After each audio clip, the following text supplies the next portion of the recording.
فرمان ہے کہ جاہل سے بحث کرنے سے بہتر ہے معافی مانگ کر اپنی جان چھڑا لو۔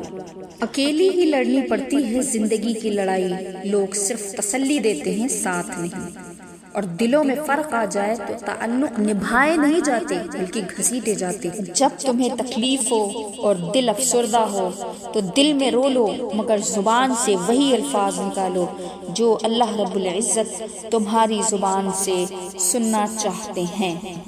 اور صاحب، انگلیاں ہمیشہ وہی اٹھاتے ہیں جن کی اوقات نہیں ہوتی کہ وہ نظر ملائیں۔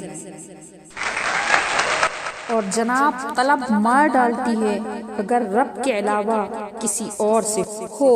نفرت سے آج تک کوئی کسی کو بدل نہیں سکا صاحب، محبت سے قائل کرنا سیکھو۔ اور جناب، اچھی چیزوں میں خود کو مصروف نہیں کرو گے تو بری چیزوں میں خود ہی مصروف ہو جاؤ گے۔ اور جناب، علم ایک درخت ہے، الفاظ اس کے پتے ہیں اور عمل اس کا پھل ہے۔ اور جناب، تعلق مختصر ہی صحیح لیکن منافقت سے پاک ہونا چاہیے۔ وَاجْتَنِبُوا قَوْلَ الزُّورِ، جھوٹی باتوں سے پرہیز کرو۔ تعلق مختصر ہی صحیح، منافقت سے پاک ہونا چاہیے بس۔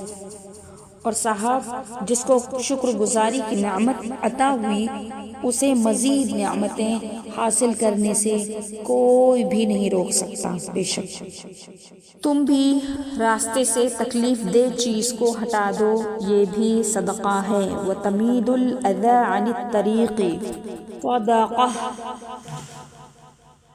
وہ جو گیت تم نے سنا نہیں میرے عمر بھر کا ریاض تھا، میرے درد کی تھی وہ داستاں جسے تم ہنسی میں اڑا گئے۔